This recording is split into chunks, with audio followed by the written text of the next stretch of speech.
up, Coastal? How you guys doing this morning? Welcome, welcome, welcome. My name's TJ. I'm one of the pastors here, and we're glad that you're with us.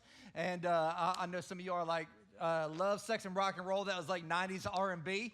Yes. I mean, how can you do stuff on relationships and not have 90s R&B in it? I mean, all my life. I mean, like, I told Josh we needed like that Memphis growl in there, and he's like, no, we don't do that. And so it's okay. But anyways, we're excited you're here. We're in our second week of this series, Love, Sex, and Rock and Roll, talking about relationships. And here's what I know is every time we're in one of these relationship series, single people are always like, man, it's a relationship series. This is for married people. Let me just tell you something, single people.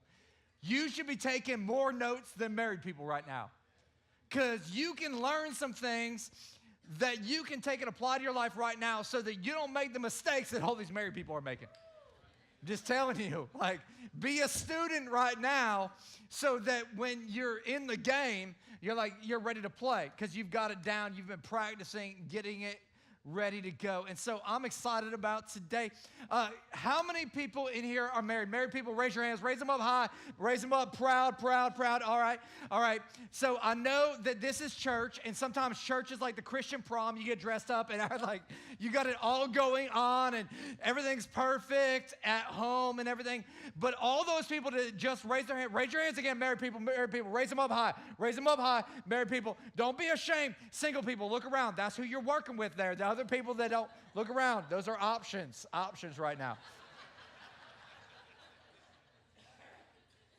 But married people, how many of you, if you're being honest, have had an argument with your spouse in the last 30 days? Raise your hands. Raise your hands. My hand's up. Last 30. Some of y'all are good. Apparently, you guys. How about in the last week? Raise your hands. Raise your hands. Honest people. Honest people. Some honest people in here. Some of the wives are like, yes. The husband is not raising his hand. He's like, I did not have an argument. How about, here's the really honest people. On the way to church today, where are you at? Where are you at? There's some honest people right there. Thank you. Thank you. You are going to heaven. You are going, the rest of these people, not at all. Married people, you'll understand that there's something about your spouse that they can say things that other people would say to you that like you would just brush off, would not matter. But when they say it to you, it just ticks you off, doesn't it? Like, why is that? It's like they like Melissa could say something to me. Melissa is not my spouse. She's my assistant. She'd be like, that's an ugly outfit today. I'll be like, whatever, Melissa, you don't know anything about style. But if Shayla said that to me, I'll be like, girl, what are you talking? Like, it'd be like a knockdown, drag out. But this is a good looking outfit, isn't it? No, I'm just.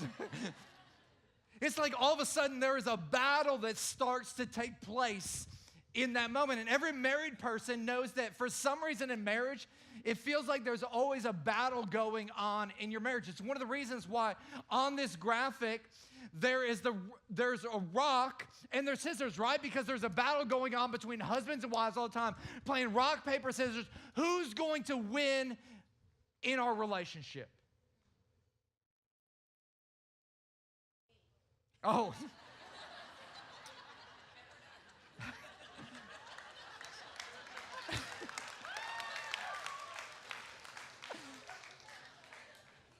Sue, I'm going to talk to you today. This message is specifically for you. Listen, there's two options when you're battling with your spouse. You can fight in your marriage, which apparently is what Sue is doing. And when you're fighting in your marriage, all you have to do to fight in your marriage is look for faults in your spouse. And let's be honest, when you're married to somebody, you know all the faults, don't you? Like if I was like, hey, everybody, list 10 faults about your spouse, all of you would be like, I can give you 20. You know, it's like,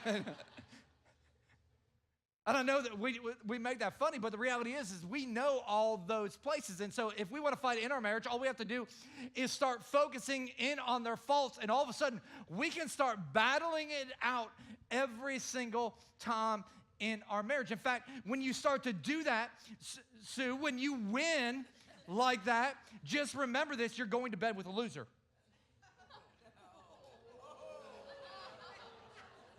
And you're waking up with one too. Joe, you just be quiet there. They're really good friends. I can say that to them. If I don't know you, I wouldn't say that to you, but they're okay with that. And even if they're not, they're just gonna take it right now. But it's true, isn't it? If you win, it means somebody's losing. And the goal of every relationship is not to have a winner and a loser.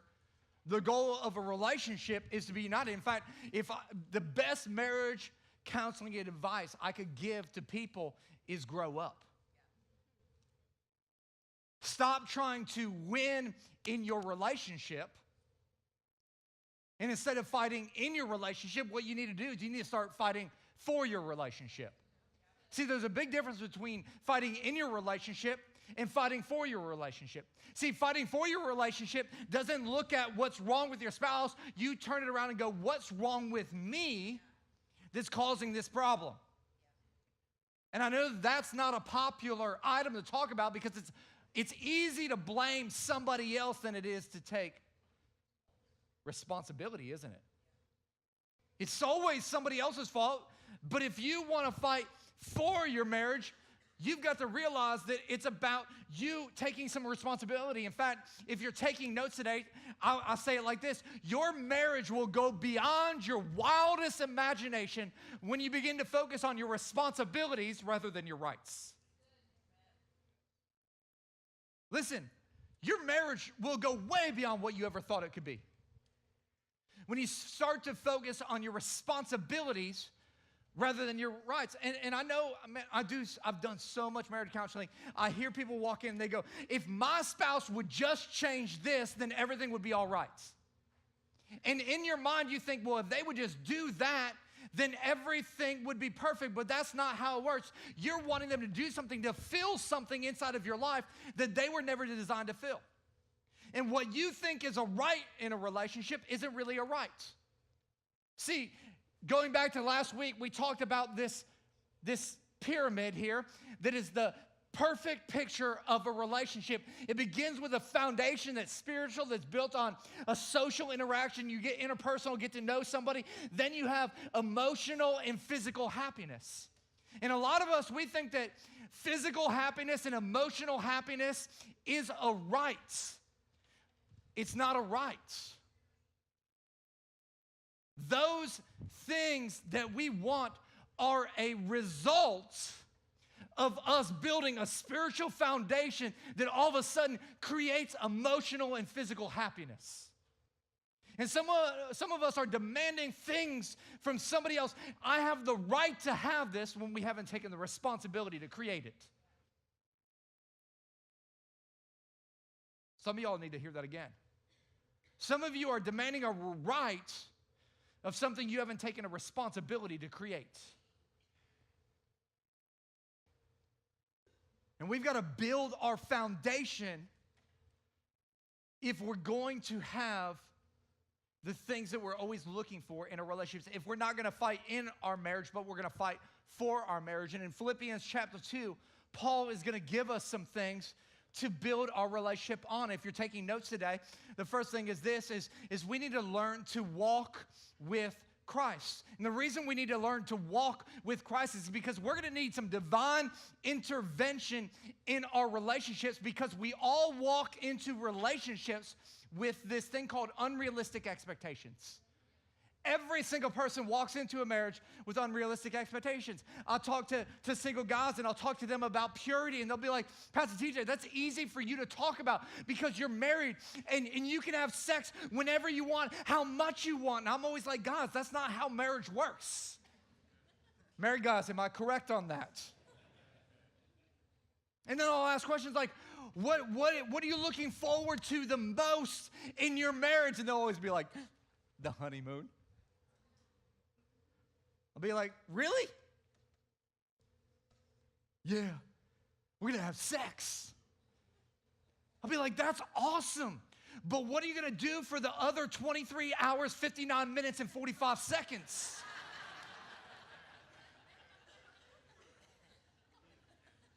It's PG-13. We told you that on the front end. Why? Because we have unrealistic expectations. Why? Because we're taking our ideas from Hollywood and the internet. And so what we think is we're going to come home from work and our spouse is going to be in the kitchen setting the table. And you're going to walk in and you're going to see her and she's going to see you. And all of a sudden, brown chicken, brown cow. If you don't know what brown chicken, brown cow is, you start speeding it up. Brown chicken, bow wow. You know, it's like... And what's going to happen is you're going to walk in, and as she's setting the table, you're just going to rip everything off the table and make love on that table. It's going to be amazing. I'm just telling you something, guys. Go home, rip everything off the dining room table, and see what your wife says. She's going to be like, have you lost your mind? That was my grandmother's china. You are dead, sleeping on the couch. Unrealistic expectations. And guys aren't the only ones that walk into marriage with it. Ladies, unrealistic expectations. You think that he is going to be a hopeless romantic for the rest of your life. Think about it. They don't know each other. And they bump into each other this summer. They like each other. She leaves and he is absolutely brokenhearted. And so what does he do? He writes letters. He writes more letters and more letters and more letters. She doesn't get the letters. But he doesn't know where she is. And she's wealthy and he's not. And so he buys a house and he's working on the house. He's working on the house. He's working on the house. He's writing letters. He's writing letters. He's writing letters. She doesn't get the letters. She meets an officer. He's a kind guy. I love you too. I've got to go back to this city. Should I be worried? No, liar. He's working on the house, working on the house, working on the house. He sees her. She sees him. I love you. I love you. I hate you. I hate you. I love you. I hate you. I love you. It's raining. He runs after her.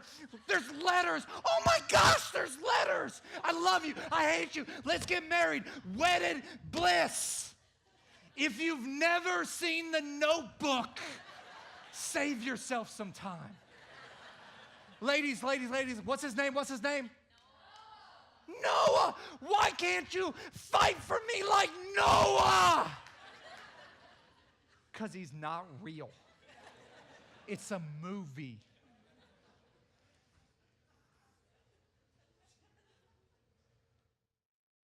And so we roll in and we think that's what life's going to be like. Apostle Paul in Philippians chapter 2, verse 1 says this. He said, man, it's going to be a little bit different. He says, if you have any encouragement from being united with Christ, if any comfort from his love, if any fellowship with the Spirit, if any tenderness and compassion. What the Apostle Paul does here is he says, man, you want to walk with Christ? There are going to be some elements that are going to be very, very visible in your life that you're going to be able to recognize that is a byproduct of you walking with Christ.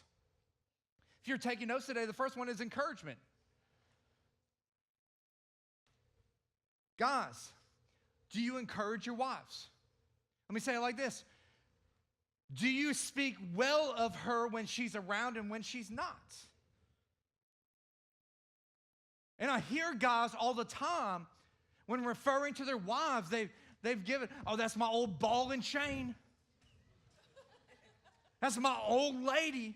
Listen, that kind of terminology for your wife does not endear her heart to you.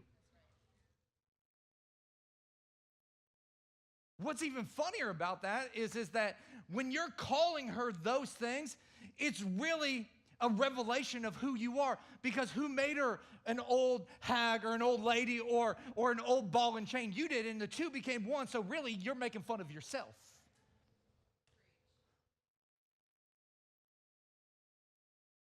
Listen, guys, you start speaking highly of your wife, other guys are going to be like, man, that's a good girl right there. That's the kind of relationship I want to have. Ladies, are you a consistent source of encouragement to your husband? Listen, I don't care what anybody else says about me. I care what Shayla says about me. Man, I get dressed in the morning. I'll go to wherever she is in the house, and I'll just go stand there until she'll say, oh, babe, you look good. Like, all right. I'm like, ready to take on the world today.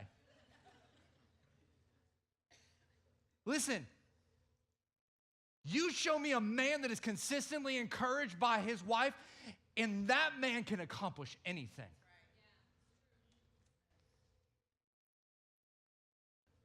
Do you encourage him, ladies? Well, if he would say something good. Listen, it doesn't take a lot. We're simple. We bring in the groceries, say, oh man, that's so good. You'll see us curling Campbell's Chunky as we're putting it away. We don't need a lot. We're seriously. Pretty superficial. Encouragement.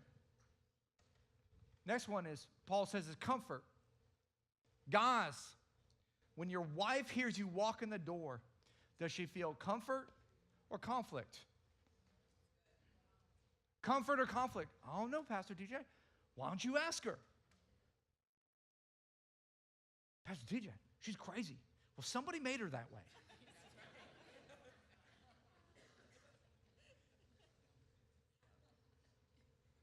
Guys, your role as a husband is to be a comfort to your spouse. You're to bring this sense of security and safety in your relationship constantly to your spouse. Ladies, do you bring comfort to the marriage, or are you the woman that is constantly crying, throwing things, and manipulating when you don't get your way? The Bible actually talks about you. It says it's better to live in the desert or in the corner of a rooftop than to stick around with you.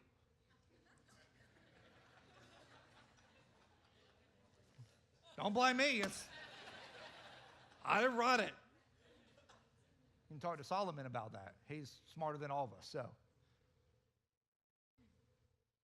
see, but that idea of comfort is a byproduct of who you are. Are you creating chaos everywhere, guys, girls? Or are you creating stability? Fellowship is the next one. Are you finding ways to spend more time with your spouse or less? And I'm just going to go here. Guys, let me talk to the guys real quick. Because guys are the ones that violate this one more than the ladies do. And I'm going to talk to a particular segment of guys. Listen, if you are a married man and you still play video games, please stop it.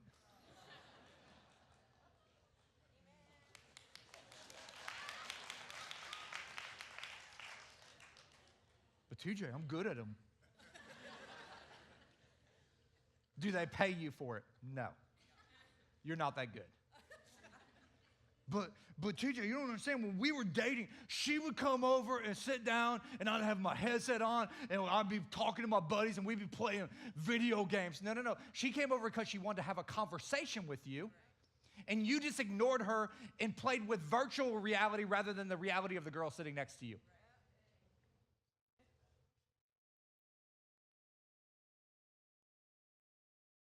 And you know why she's coming and sitting down next to you now? Because she wants to have a conversation with you. Stop being selfish.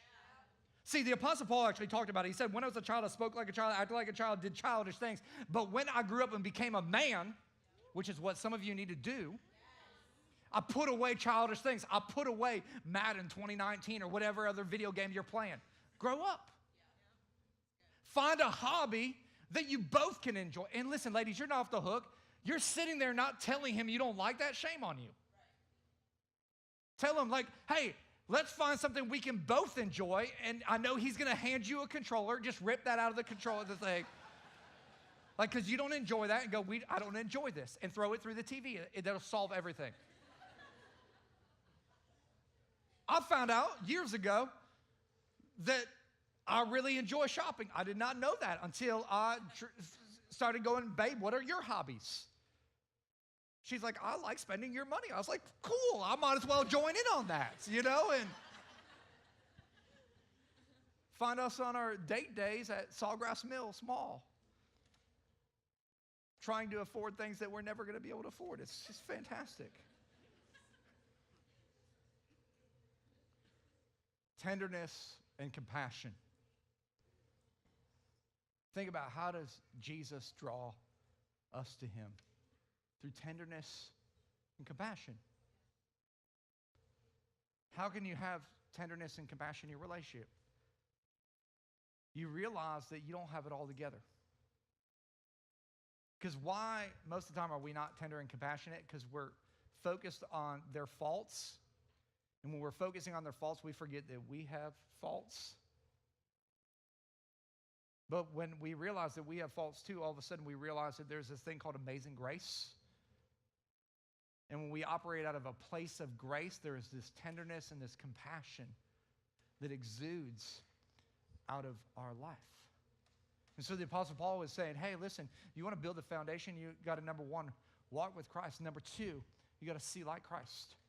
You got to see like Christ. Listen, if I meet one more couple that comes up to me and says, Pastor TJ, we're getting a divorce because we're different, I'm going to lose my mind.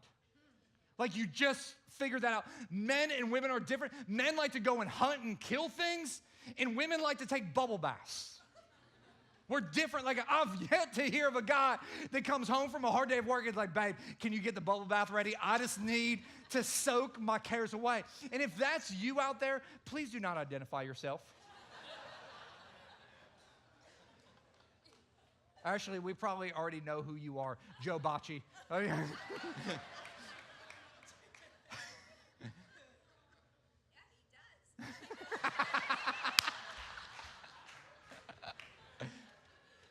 We're different, aren't we?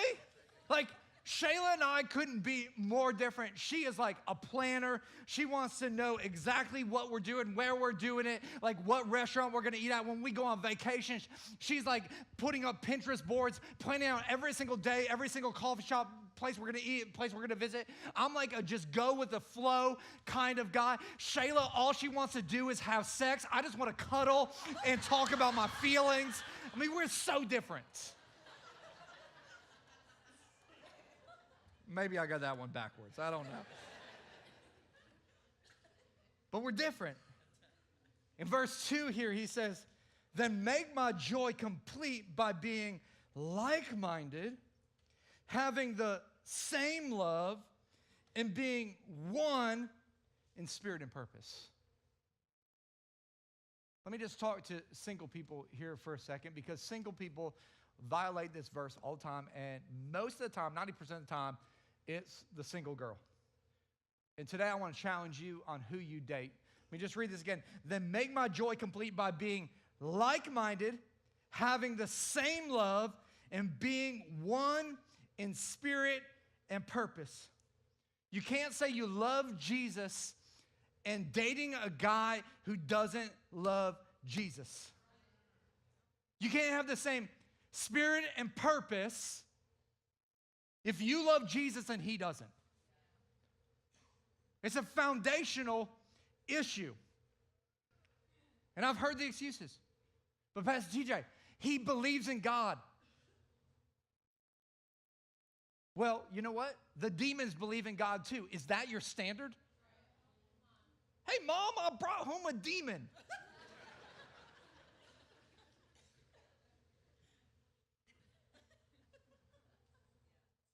But Pastor Jada, you don't understand. He loves God, he just doesn't like church.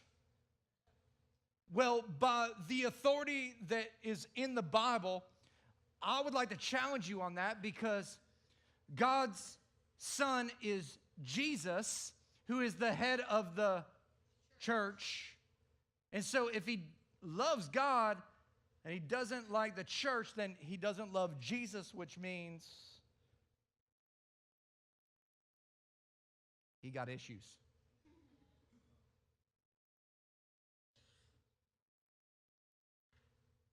Listen, ladies.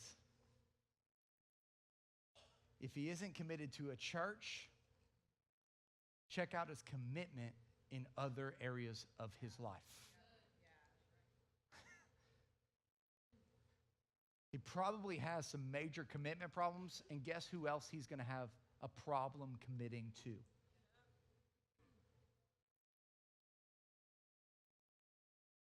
That's why for some of you, he wants to live with you, just not marry you. It's got commitment issues.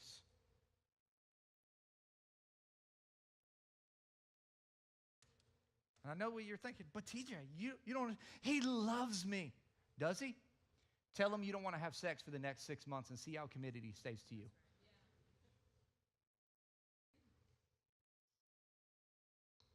It's got commitment problems.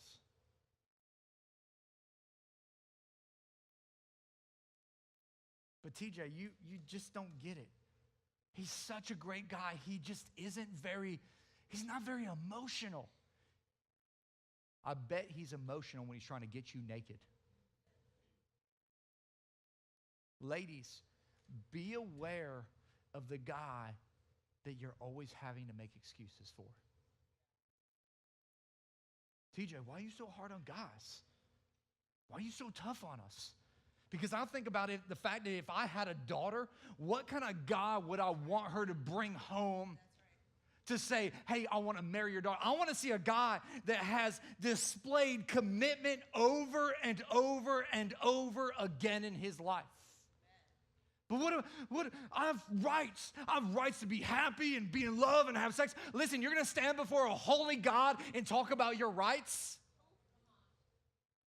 Listen, as Christ followers, we don't have rights. We have a responsibility to fall in love with God with all of our heart, soul, mind, and strength. And the reason we do that is because when you stand before that person on your wedding day and you say, I do, I actually want your commitment to mean something. Man, I'm preaching good. I'll slide myself, y'all, whatever. Single people, married people, I'll give you some homework here so you can see like Christ. Write this down. Read Philippians chapter 2, verses 1 through 11 all this week. I want you to ask yourselves 2 questions. First question is this: show me where I'm falling short as a spouse. Single people, say it like this: show me where I can improve. It's a good question to ask yourself. Second question, married people, teach me to see my spouse through your eyes. Single people, teach me to see the opposite sex as my brother and sister in Christ. And what you'll begin to do is you'll begin to focus on them not as your servant, but on somebody you can serve. And you won't focus on your rights, but you'll start to focus on your responsibilities. And I guarantee you, if you do that in your relationship, you'll see some significant transformation in perspective this week. And so we need to walk with Christ. We need to see like Christ. And number 3, we need to be like Christ. Verse 3, it says, do nothing out of selfish ambition or vain conceit. He says, do nothing out of selfish ambition or vain conceit. He says, listen, do things with no strings attached. And part of the problem in a lot of our relationships is our relationships work like this: if you do this, then I'll do that. That isn't a relationship, that is a transaction. And the goal of our relationships isn't to have transactions, it's to have unconditional love, right? We want them to do things just because they love me, not because they can give me something. And so he says, do nothing out of selfish ambition or vain conceit, but in humility, consider others better than yourself. What is humility? It's putting yourself in an inferior position so you can lift somebody else up. See, the problem is we're relying on our spouse to lift us up when that's not their job, that's God's job. And a lot of us, we go through our relationships, and myself included, man, this 2 weeks ago as I was preparing this message, I love how God just like punches me in the throat in my own life. I was driving down the road. I was so frustrated with Shayla. I know it's hard to imagine. Like, we have issues, we have problems, we're people. And I felt like Shayla wasn't doing some things in our relationship that she should be doing. And so, I don't know if you're like me, But I was having an imaginary conversation in my mind with Shayla that I was absolutely dominating her in. Is there anybody else that does that? I'll say something, she says something bad that I think she would say back, and then I'm like, I got to come back right. I'm like, get that. Take that. How do you feel now? Feel this low? Yeah, I'm going to make you feel lower. Yeah. I'm going to win. And as I was in the middle of doing that, it's like the Spirit of God showed up in that moment. It's like, hey, TJ, what about your issue? I'm like, what issue? He's like, that one right there. I was like, that isn't an issue.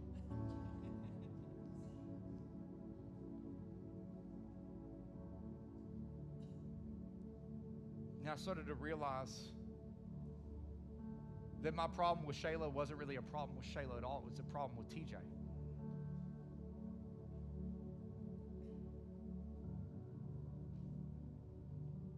And I just start to humble myself and go, man, I've been seeing this all wrong. And I've been treating her poorly because of a poor perspective. And I need to make this up, and so I called up Melissa and I was like, can you babysit my kid? And made a dinner date. And I went out and I just served my wife that night. I did the thing that she loves the most. Spend my money.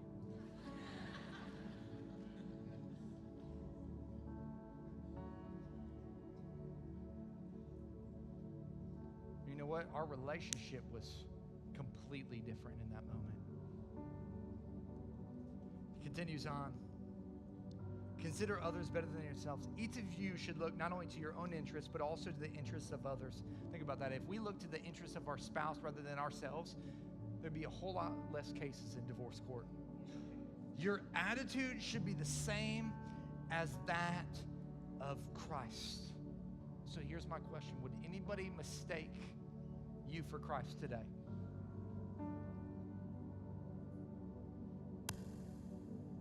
The way people see us like Christ is not by focusing on our rights,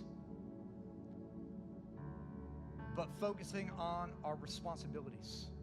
Because that's exactly what Jesus did 2,000 years ago.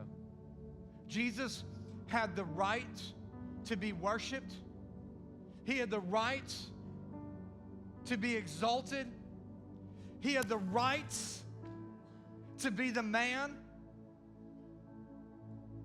He had all those rights, but he didn't come to earth demanding his rights. He came to earth as a baby to a poor family in a manger. I mean, think about it. He had the right to send us all to hell, but he didn't. Instead, he went to the cross so that you and I, we could have life and we could have it more abundantly. He didn't demand his rights. He lived out his responsibility by taking it all the way to the cross. And on the cross, what did he do? He got to the cross, and as he looked out, living out responsibility, what did he say? He said, Father, forgive them.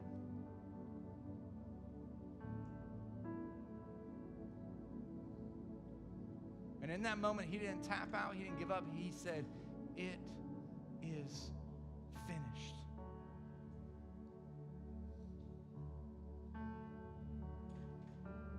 It says, who being in the very nature of God, who's God? God is love. Did not consider equality with God something to be grasped, but made himself nothing, taking the very nature of a servant, being made in human likeness, and being found in appearance as man, he humbled himself and became obedient to death, even death on a cross. He had the right to be worshiped, but the responsibility to reconcile us back with God.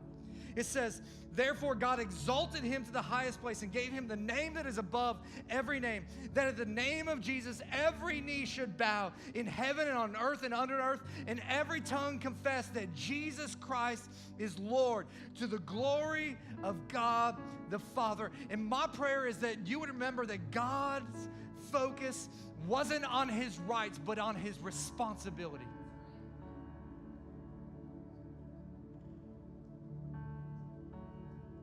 And he recognized those responsibilities and he gave it all. See, we have a responsibility to walk with Christ and see like Christ and be like Christ. And what are all three of those words? All three of those words are action words. You want to know why they're action words? Because love is an action. Love is a verb.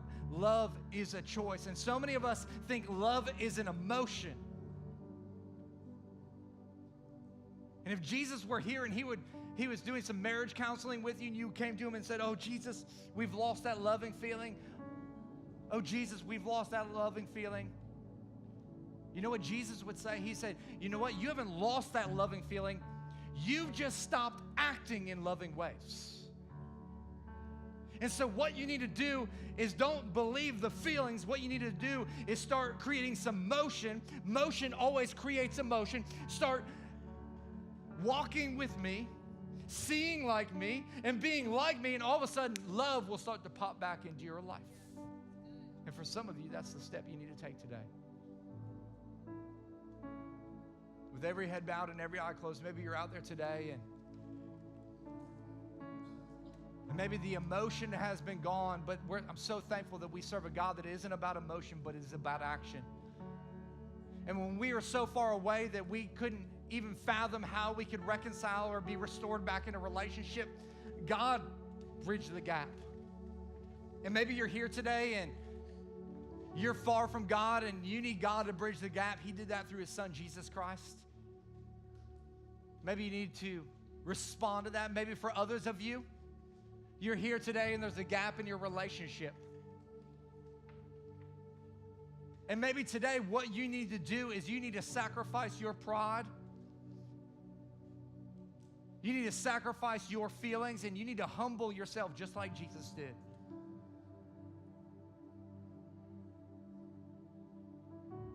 Instead of demanding rights, live out your responsibility. And learn to say maybe one of these two phrases that's very, very short. Maybe in combination. I was wrong. I am sorry. And you want to see your marriage be transformed? You start right there. Jessica, would you lead us in prayer?